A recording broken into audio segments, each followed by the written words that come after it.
चलो बेटा, तो आज का हमारा जो टॉपिक है एसी चैप्टर में ट्रांसफॉर्मर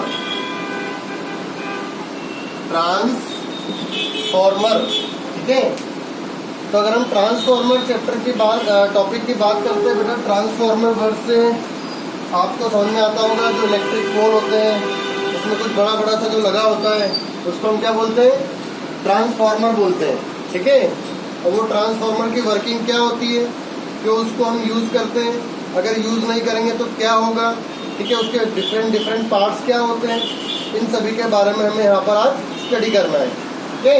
चलिए तो स्टार्ट करते हैं। सबसे पहले कि ट्रांसफॉर्मर होता क्या है, ठीक है, और इसके वेरियस पार्ट्स क्या होते हैं, कितने टाइप के होते हैं, क्या क्या इससे हम कर सकते हैं और क्या क्या इससे लॉस हो सकता है।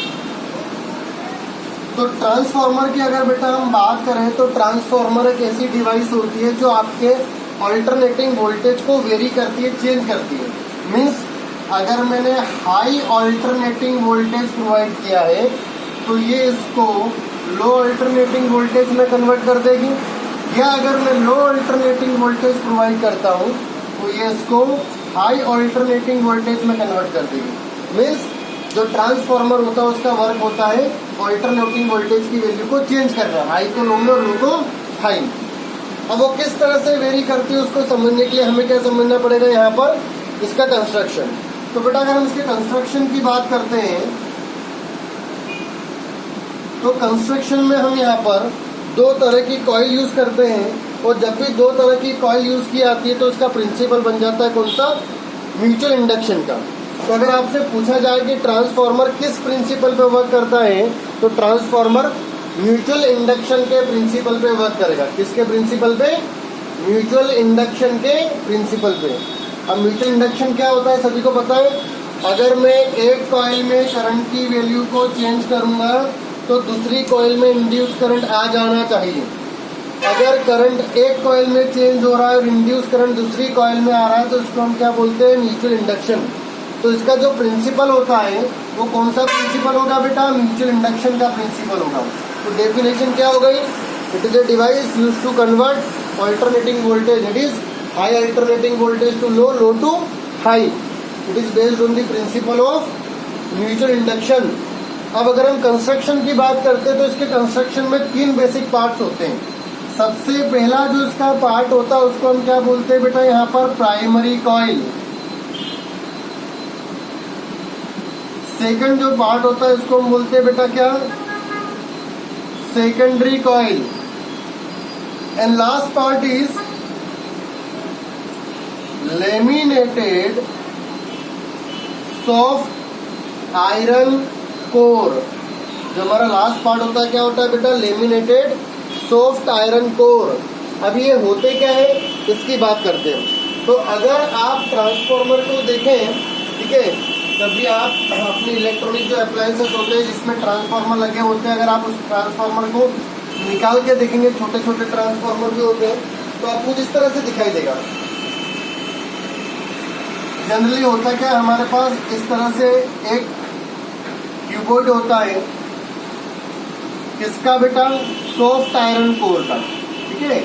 जैसे सॉफ्ट आयरन कोर का क्या रहेगा, क्यूबॉइड रहेगा, ठीक, पूरा सॉलिड क्यूबॉइड होता है। अब मैं क्या करता हूँ, इसमें से जो मिडिल वाला पार्ट होता है उसको कट करके बाहर निकाल लेता हूँ। जब इसके मिडिल वाले पार्ट को कट करके बाहर निकाला जाएगा तो ये किस तरह से दिखाई देगा, मैं अभी आपको साइड व्यू बता रहा हूँ। अगर मैं इसका फ्रंट व्यू देखूँ तो फ्रंट व्यू भी इस तरह से दिखाई देगा, ठीक है। ये और ये मिडिल वाला जो पार्ट है ये कट करके मैंने बाहर निकाल लिया तो आपको सामने से कुछ इस तरह से दिखाई देगा। इसकी थिकनेस जो होगी साइड्स की वो इस तरह से रहेगी। यहाँ पर थिकनेस है, मतलब यहाँ पर हमारा सॉफ्ट आयरन कोर ऑलरेडी है, ठीक। अब क्या किया जाता है, ये जो मेरे पास रिजल्टेंट सॉफ्ट आयरन कोर जो बीच में से होलो है इसको हम क्या करते हैं, पतली पतली शीट में कन्वर्ट कर देते हैं। मैं ऐसे कुछ भी डिवाइस दूंगा इसको ऐसे काट दूंगा, पतली पतली इसकी क्या बना दूंगा, शीट बना दूंगा। पतली पतली शीट बनाने के बाद हम क्या करते हैं, जितनी भी शीट्स होती हैं उनको इंसुलेटिंग मटेरियल से पेंट कर देते हैं, ठीक है। ऐसा मटेरियल जिसमें क्या होगा, करंट का फ्लो नहीं हो पाएगा। इंसुलेटिंग मटेरियल से हम क्या कर देंगे, इसे पेंट कर देंगे, और पेंट करने के बाद वापस से इनको आपस में कंबाइन कर दिया जाता है, ठीक। तो कंबाइन कर दिया, तो इस तरह से यहाँ पर डिफरेंट डिफरेंट जो प्लेट्स होती है वो ऐसे कंबाइन हो जाती है। समझ लो कि यहाँ पर ये ट्रांसफार्मर बनाया है मैंने, ट्रांसफार्मर का सॉफ्ट आयरन कोर यूज़ किया है और उसकी डिफरेंट डिफरेंट क्या है बेटा प्लेट्स है। इन प्लेट्स को हम क्या करते हैं, इंसुलेटिंग मटेरियल से पेंट करके आपस में वापस से क्या कर देंगे, कंबाइन कर देंगे। अब कंबाइन करने के बाद हम इसकी एक जो साइड होती है वहाँ पर एक कॉइल अटैच कर देते हैं, दूसरी वाली साइड पर एक और से कॉइल अटैच कर देते हैं। एक साइड पर नंबर ऑफ टर्न्स कॉइल में ज़्यादा होते हैं और दूसरी साइड पर नंबर ऑफ टर्न्स की वैल्यू कम होती है। क्यों? क्योंकि यही जो नंबर ऑफ टर्न्स होते हैं वो ऑल्टरनेटिंग वोल्टेज की वैल्यू को कम और ज़्यादा करेंगे। करेक्ट? तो एक साइड पर नंबर ऑफ टर्न्स कम होंगे, सेकंड साइड पर नंबर ऑफ टर्न्स ज़्यादा होते हैं। इसमें से एक जो कॉइल होती है वो प्राइमरी कॉइल की तरह बिहेव करती है और दूसरी कॉइल सेकेंडरी। अब बात आती है कि कौन सी कॉइल प्राइमरी होगी और कौन सी सेकेंडरी। जिस कॉइल में मैं ऑल्टरनेटिंग सोर्स लगाऊंगा, क्या बोला, जिस कॉइल में ऑल्टरनेटिंग सोर्स कनेक्ट किया जाता है उसको हम बोलते हैं क्या, प्राइमरी। मतलब जहां पर मैं इनपुट दूंगा वो प्राइमरी कॉइल होगी और जहां मुझे आउटपुट मिलेगा बेटा वो क्या होगी, हमारी सेकेंडरी कॉइल। तो अगर मैंने इनपुट यहाँ लगाया तो ये प्राइमरी, आउटपुट यहाँ तो ये सेकेंडरी। अगर मैं इनपुट यहाँ लगाता हूँ तो ये प्राइमरी, आउटपुट यहाँ मिलता है तो ये सेकेंडरी बन जाएगा। ठीक, तो इसमें से एक हमारी प्राइमरी कॉइल होगी। मान लो कि ये मेरा ऑल्टरनेटिंग सोर्स लगा दिया तो दिस इज प्राइमरी कॉइल और यहाँ पर मुझे आउटपुट मिल रहा है जो ऑलरेडी ऑल्टरनेटिंग होगा, तो यहाँ पर क्या हो जाएगी बेटा, मेरी सेकेंडरी कॉइल हो जाएगी। तो तीनों जो पार्ट्स होते हैं बेसिक वो हमने स्टडी कर लिए। एक होता है लेमिनेटेड सॉफ्ट आयरन कोर जो बीच में है, दूसरा प्राइमरी कॉइल जहाँ पर हमने इनपुट दिया है, और थर्ड होता है हमारा सेकेंडरी कॉइल जहाँ पर हमें आउटपुट मिलता है। ठीक है, तो ये तो क्या हो गया बेटा, यहाँ पर इसका कंस्ट्रक्शन हो गया। अब अगर हम बात करते हैं इसकी वर्किंग क्या होती है, कैसे हाई वोल्टेज को लो वोल्टेज में और लो वोल्टेज को हाई वोल्टेज में कन्वर्ट करता है, तो इसको समझने के लिए हमें समझना पड़ेगा इसके टाइप्स। अगर हम टाइप्स ऑफ ट्रांसफॉर्मर की बात करते हैं, टाइप्स ऑफ ट्रांसफॉर्मर, तो दो तरह के ट्रांसफॉर्मर होंगे बेटा हमारे पास। एक होता है स्टेप अप ट्रांसफॉर्मर और दूसरा होता है स्टेप डाउन ट्रांसफॉर्मर। अब दोनों में डिफरेंस क्या होता है बेटा, नाम से ही पता चल रहा है हमें। अप का मतलब होता है क्या, बढ़ाना, तो ये लो अल्टरनेटिंग वोल्टेज को बढ़ाकर हाई कर देगा। और डाउन का मतलब क्या होता है बेटा, वोल्टेज कम कर देना, मतलब ये लो वोल्टेज को हाई वोल्टेज को लो वोल्टेज में कन्वर्ट कर देता है और ये लो वोल्टेज को हाई वोल्टेज में कन्वर्ट कर देगा। ठीक है, अब कैसे पता चलेगा कि मेरे घर में जो ट्रांसफॉर्मर लगा हुआ है वो हाई है या लो है, तो उसको समझने के लिए हमें वापस से कंस्ट्रक्शन पे जाना होगा। अगर आपने इसका कंस्ट्रक्शन देखा हो तो मैंने आपको बताया था यहाँ पर हम दो तरह की कॉइल्स यूज करते हैं। एक कॉइल जिसको हम प्राइमरी कॉइल बोलते हैं और दूसरी को हम सेकेंडरी कॉइल बोलते हैं। अगर प्राइमरी कॉइल में नंबर ऑफ टर्न्स कम होते हैं और सेकेंडरी कॉइल में नंबर ऑफ टर्न ज्यादा है, मैं लिख देता हूँ, प्राइमरी कॉइल में नंबर ऑफ टर्न्स NP है और सेकेंडरी कॉइल में नंबर ऑफ टर्न्स NS है, and condition is NP is less than NS, मतलब सेकेंडरी कॉइल में नंबर ऑफ टर्न ज्यादा है, प्राइमरी कॉइल में नंबर ऑफ टर्न्स कम है। अगर सेकेंडरी कॉइल में नंबर ऑफ टर्न ज्यादा होते हैं, प्राइमरी कॉइल में नंबर ऑफ टर्न्स कम होते हैं, तो इसको हम क्या बोलते हैं बेटा, स्टेप अप। अब ऐसा क्यों? क्योंकि हमें पता है नंबर ऑफ टर्न्स की वैल्यू। अगर मैं इंड्यूस ईएमएफ की बात करता हूँ, it is equal to N dφ/dt। N dφ/dt,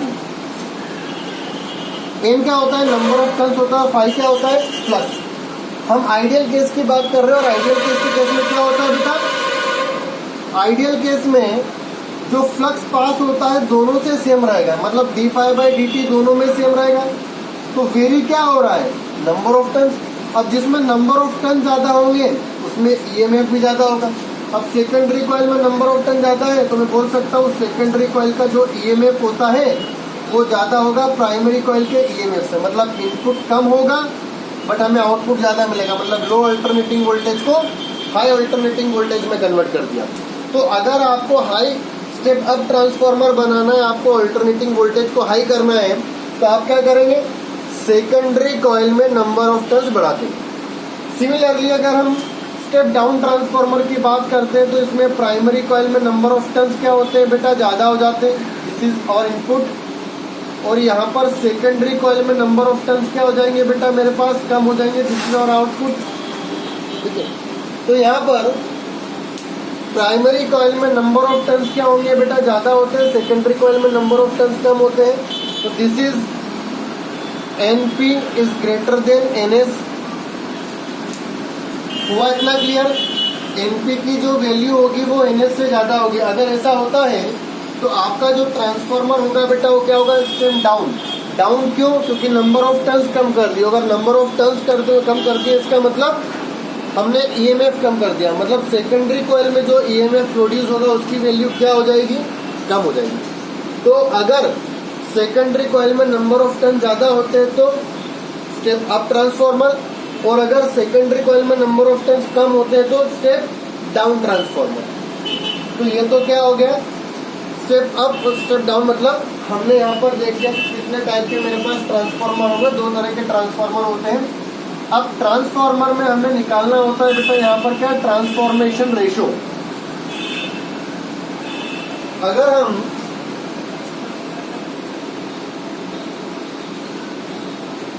transformation ratio की बात करते हैं तो ट्रांसफॉर्मेशन रेशो क्या होता है बेटा, it is the ratio of number of turns in secondary coil to the number of turns in primary coil.